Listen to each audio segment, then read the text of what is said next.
Welcome back to the Mission Single podcast. My name is Kelly, and I am so excited for you to meet my friend in Fort Collins, Colorado, Katelyn Carr. Yeah, thanks so much for having me. I'm excited to be here and to get to chat today. You come from a very big family, unlike me, who is an only child.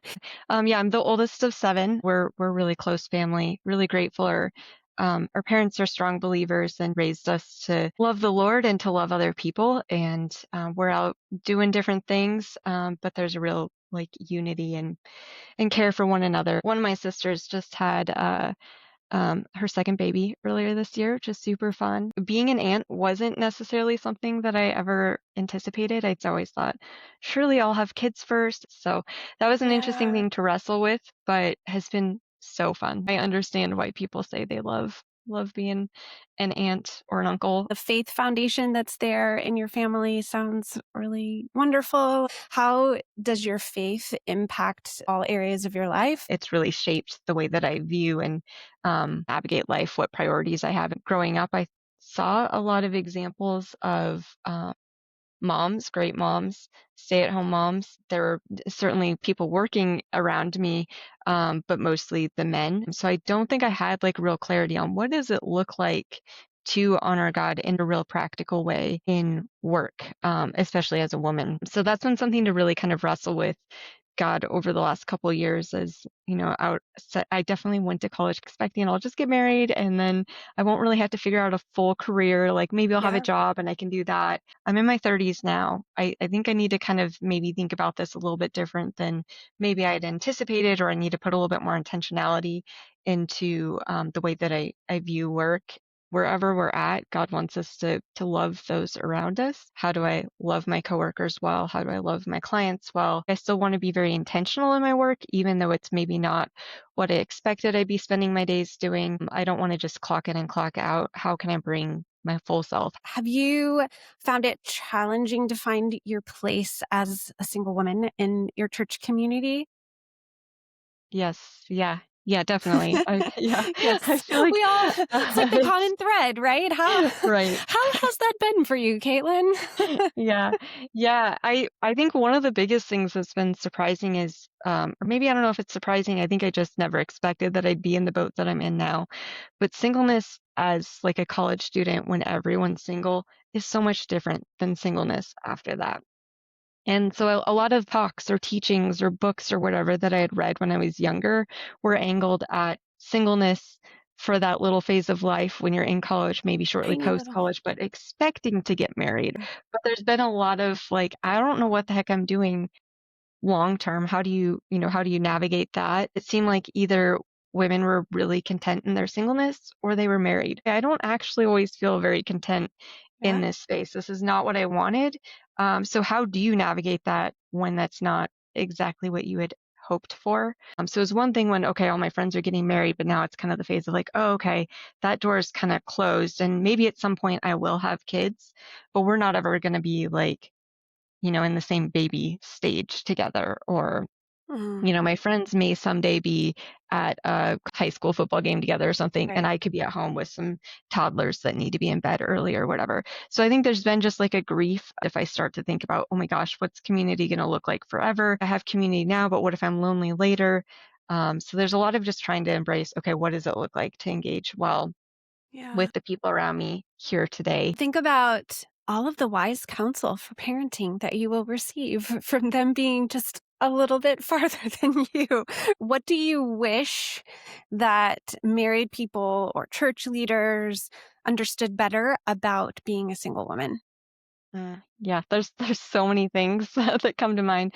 I feel like a lot of it is I just love having discussions, and so it's hard to boil things down to one thing. 'Cause I just wish that every church was having these conversations between the single people and the married people. I've just really appreciated the opportunities to connect with friends on things that we can relate on. So from the sermon or from a podcast I listen to, or, adult sibling relationships, different things with your parents, there still is for sure a role in caring for each other's lives and asking about how things are going with their sick kid or with potty training, questions for me on, how things might be going with dating or singleness. I don't, at the end of my workday, have someone to debrief that day with before showing up at a social gathering. So I feel like a lot of times I'm showing up to church, showing up to small group, and I haven't had any sort of like check in with anyone beforehand. So those little check in questions mean a lot. It doesn't always have to be like the big, heavy, weighty stuff every time. Maybe for my friends, they're ready to kind of give me the high level things because they've processed some of those little things with their spouse. So just being mindful of that, I think, can make a big difference. Also, putting an arm around me, that means so much. And yeah, I Yeah, really, single really people don't appreciate get that. touched. We don't No, get touched in the same way, and people don't think yeah. about that. Yeah. Yeah, a lot of my friends are like can be touched out at points with their kids or whatever. Like, send your kids over to me. I'll snuggle them all. I don't want to like ever like have a bunch of married people feel like there's like a whole checklist or you need to hug me every time you see Yeah. me. But just it does take some intentionality to be mindful of. You mentioned friendships are a little bit hard to navigate. Do you mean friendships with married couples? Do you mean just male female? Like what does biblical Mm. friendship look like? Where has been the biggest struggle for you in that? In the area that I live in, there's just not been a lot of single people. It is a college area, and a lot of kids come here for college and then either get married or move on for jobs. So a lot of the people that are my age are married and have kids. There's one time I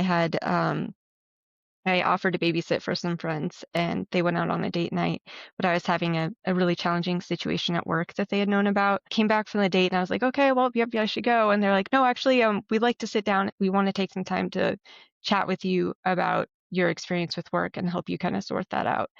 And that just felt so, so meaningful to have the support of them and both of them together, not just the wife's going to sit and chat or whatever, but together, like you blessed us and we want to bless you.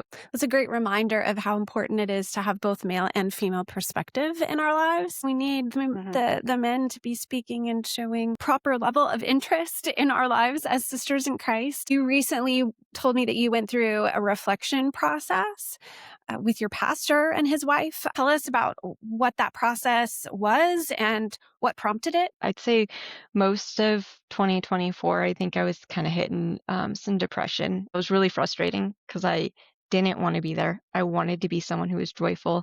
I wanted to be like all the single women that you read about, and they're like, I love life and I've found ways to have joy in my life. And I'm like, The joy of the Lord is your strength, okay, right? yeah, okay. Well, really not feeling that. And also I was like begging God for opportunities for people to invest in. I just wanted something to give my heart, my time, my mind to. And I was really frustrated because I really didn't feel like I was giving that. And so I'm like, I'm just like, I want to be faithful at this season, but it feels like you're not giving me much. So I think I just kind of spiraled. I was very, in a very tough spot. I was feeling kind of burnt out at work. I was like, I need to just take a week off. And I was talking with a friend who's like, I think you should try to think through how to use that strategically. Because if you just take the week off and don't do anything that's going to like fill you up, it's not going to do anything. You're just going to keep going and not have stamina to continue on. My pastor and his wife had been on sabbatical that summer, and they had gone through this debriefing process that they were eager to help others kind of navigate some of the tools of and like the experience that they had been through. So I was like, okay, I'll check with them and see if there's any way that I could tap into some of that as kind of a structured way to use some of this time off. And they were so kind. They found childcare for their kids for like the whole week. People in my small group were either out of town or were out of the house for a day, and we're like, use our house so that you have a quiet space to be able to engage and have these conversations. The women all got together and prayed with me before, like the Wow. night before the week kind of started. Yeah, God was really in it. But I guess to answer more directly, what is it? So it's kind of a process based off the concept of Luke 24 in the Emmaus Road, where Jesus is walking with the disciples. Jesus was just resurrected, but the disciples don't realize that it's Jesus, and they're kind of just expressing their griefs, their disappointment because they had hoped. Like they're like, oh man, like Jesus died, and it wasn't until later that Jesus kind of revealed the truth of the whole story of what God was doing through all of time, Moses and the prophets, and then later open their eyes to see that it was Jesus, engaging with Jesus in our griefs, knowing that there are things that are true and needing to unravel what you're feeling first. what griefs you have. You can do like a timeline to look over and see what were the main things, big things, little things, heavy things, good things that happened over whatever period of time.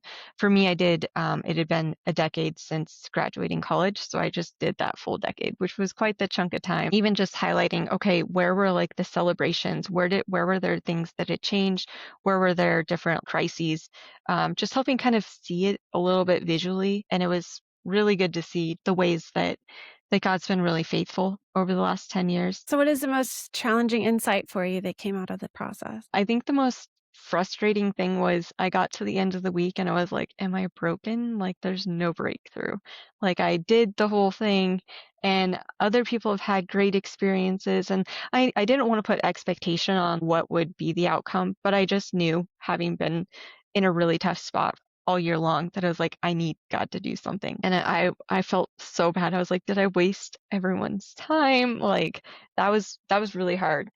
Somehow shortly after that, there were sermons from church that connected with things that I had talked about in the debrief. God used just the intentionality of slowing down for a whole week to engage with him on these things. There was just a real softness, and I kept engaging with him beyond that a little bit more intentionally on some of those topics. God just used like the kindness of my friend to listen for more than a little coffee date, but to like actually hear the hard things, the gross things, the things that I'm Yeah. like ashamed to admit from the last 10 years and the good things. I think all that together God used to help shift something in my heart. We often think, oh, I have to have it all together before I come to him, Mhm. or I shouldn't be angry or upset or blaming him for things. And yet, I think it's important that you said you didn't feel like there was some massive breakthrough because we Mhm. do enter those situations with expectation and we're told God is going to work in our prayers and God is going to do,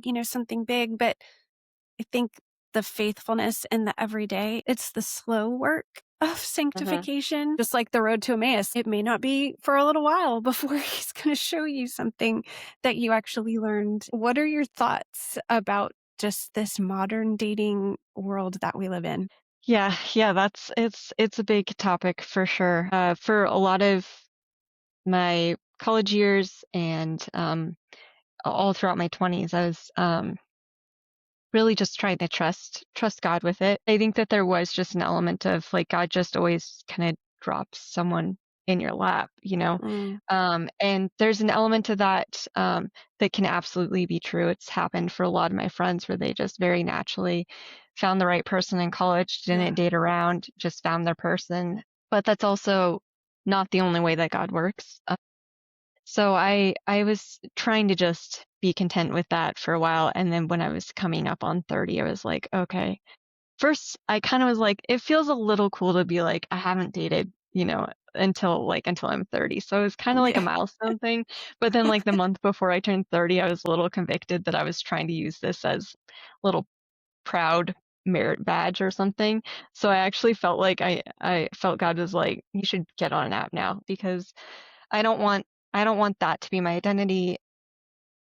I just wanna walk in faithfulness with him, and I don't wanna set black and white concrete things for the way he's gonna work. So, once I turned 30, I started using some of the dating apps. I've Okay. tried other things too, joining running groups and different things, but there's not a plethora of options to just rub shoulders with people who are believers. So primarily my dating experience has been through using the different apps and trying to navigate. There's all kinds of games. My aim is just to like engage as humanly as possible and communicate kindly and to not just leave someone hanging, but also just trying to seek to affirm and encourage people because dating in general at this age, dating apps kind of suck. Like no one really wants to be on them. No one wants to be in this space. How can we encourage each other while we're just seeking open-handedly what is it that God might have? What is it that maybe frustrates you the most? There can just be such a culture of trying to look for perfection on them, and that's something I've tried to be really guarded with in myself. But it can also just be really confusing when it's like, man, this person seems like we should be a good good fit. Why didn't they respond to my, request to connect or whatever? That can just feel really confusing. And then there also just is a lot that you're exposed to, a lot of brokenness, even on the Christian specific apps, just people that don't have maybe the priorities that God wants us to have and how we care for each other and what we're looking for. A lot of folks that are just commenting on body image or different Yeah. things like that that just breaks my heart that, that there's not um, more honoring of one another in a way that Yeah. that honors God. And they could be talking to 25 other people at the same time as you. That doesn't happen in real life Mhm. in the Mhm. same way because there's not like 20 people waiting for you at Yeah. church.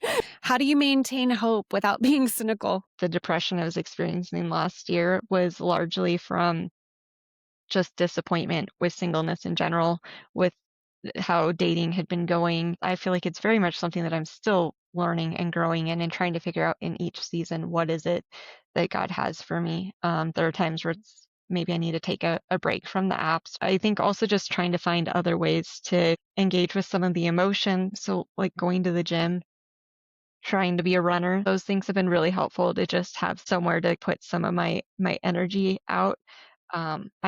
I think a lot of times people say find other things to like invest in, so you have a really full life, and that's definitely something that I've aimed to look for, but it just hasn't always come. Sometimes there is just a bit of silence or a down season, or where I'm just trying to fill my mind with good things, listen to good podcasts, audiobooks, so that I'm not just so focused on like, oh my gosh, this is my solution for marriage, and this app, this dating, this effort of my own is going to produce that. Just things to balance life. Do you have any other wise tips of ways that you believe specifically single women should grow and not just with dating, but in all of life? I think our biggest aim should obviously be just to abide in Jesus. But I also feel like sometimes that feels like just the pat answer where people are like, well, just love the Lord and he'll give you wisdom. And God does ask us to ask, but sometimes the wisdom isn't immediate. Sometimes it's not black and white. So I think there is an element of just regularly abiding with him, seeking him, and surrounding yourself with good mentors and people that know you well, to process through things with. Those are things I've been really grateful for, to get insight. There's a lot of also just very differing thoughts in anything related to singleness where, oh, you should be doing this more, you shouldn't be doing this more, you should be living your life this way or that way. I think that's the same for a lot of phases of life. You said abiding in God, and we hear that phrase a lot. How would you define abiding? Walking with Jesus, engaging with him. One of my favorite authors, Sarah Haggerty, writes a lot on breath prayers and engaging with God in our days. So I think there's just like how to bring God into each moment, and then also just being rooted in the things that God's given us to engage with him through the word, through community, through worship, finding opportunities to make those a priority, versus just putting Jesus off to the side and picking him up when it feels convenient to do so. What is the biggest encouragement that you would share with other single women who maybe feel exactly how you have felt, or they're stuck or discouraged, or maybe they're loving their life? What is it that Mhm. you would want them to know? I think the biggest thing that I wish I had known when I was younger is that Jesus isn't easy. I mean, I think we've heard that. It seems like other people have it together. They have a real clear career path. I think the point isn't to have that clarity and to live a real clear-cut life. It's really just to walk faithfully with God in our circumstances, to not compare to where we feel like we should be. Where's God at work around me? What is he calling me to do? Those are things that we can set our minds to, even, um, when life feels confusing and we have no idea what's going on or what we should be doing. Why is it so hard to be single? Why do you think? I'm an extrovert, so I think on a Yeah. very personal level, I think singleness is hard even if those things aren't there, but those things definitely make it challenging where it's like, gosh, why am I wired this way if I'm supposed to be single and don't get to experience those things? Even in the garden, it's not good for man to be alone. There is some element of community, some fellowship that we're meant to experience, and we can experience elements of that here on earth, that longing here now for that deeper connection that is just hard to find. It's not good for man to be alone. We definitely teach that that's only about marriage, right? And yet, like you said, like I think God is yes, showing that marriage is a picture of that, but it's also the full body of Christ. And all the way back in the garden, he's showing us that we need community and we need each other. I think it's probably been like 7 years or so that I've been the only single woman, like, on most of the small groups that I've been on, and there's just, a lot of the single people in our church are pretty focused on, overseas missions and kind of prepping for that, but there's not a lot of folks that are just living the standard life here. I think that's been something tricky to figure out. What does it look like to have community? What does it look like to be friends with the married couples around, with loving their kids and just also being open and vulnerable about what my needs are, what my experience is with them, and having a little bit of dialogue with that. You mentioned that a lot of the single women in your church are either overseas or preparing Mhm. for overseas. Oftentimes we think you need a spouse to be able to do some of that mission work. And yet, when you really are in that world, you realize how many single women go. And have you seen how single women have navigated that? It's, both men and women in our church, so I think a lot of it is just a real heart for God to be known in the nations, and Yeah. for each of them, I think there's been just specific calls that God's given them. There statistically often are more women on the mission field than men, and so I think that is, it's been hard for them to wrestle with. This could be a giving up of marriage, but God could also bring it. It really doesn't matter if you're living life here or there. Ultimately, you're walking with God in whatever He has for you. It's also just interesting to hear they're partnering with others overseas that are a mix of families and other singles. It's cool to see how God's using people Yeah. and leading people of all spheres to come together for His glory. You can have community and fellowship and deep connection with others as a single person for however long that time is. And you have been very willing to do that, and especially stepping into creating community in your home. I had been on a hike recently with a couple of the single girls in our group, and they were like, "We should do more things together. We should do a dinner sometime." And then later that week was when the ask to host the holiday homes came out. Yeah. So we're like, "Oh, this is perfect. Maybe we should do this. We can get the people from our church together, and then invite others in if anyone else wants to join in." And that just felt very meaningful. I love hospitality. I love getting to host. Our apartment's not super big, so I'm not able to be on like our small group rotation for hosting. So it felt very, very exciting to get to do something that I love in conjunction with kind of the other women from my church, and just knowing that this is something that people are doing in other areas as well through Mission Single. I was excited that that was successful, and especially around the holidays, that can be just an isolating and potentially lonely time for singles. I love that we prayed that God would bring the women that He wanted to your table, and it seems like He really answered that prayer. Thank you so much, Caitlin, for sharing just your story and some of the difficult places even, and the blessings of what God is doing. Yeah, thanks for having me, and thank you so much for what you do. This felt like such a breath of fresh air to see that someone was out there just trying to help people navigate all of life as a single woman. So I really, really appreciate what you're doing and how you're trying to organize just different groups of people to come together. It's been quite an encouragement, even though I'm not directly local, to be a part of all the things you're doing. So thank you.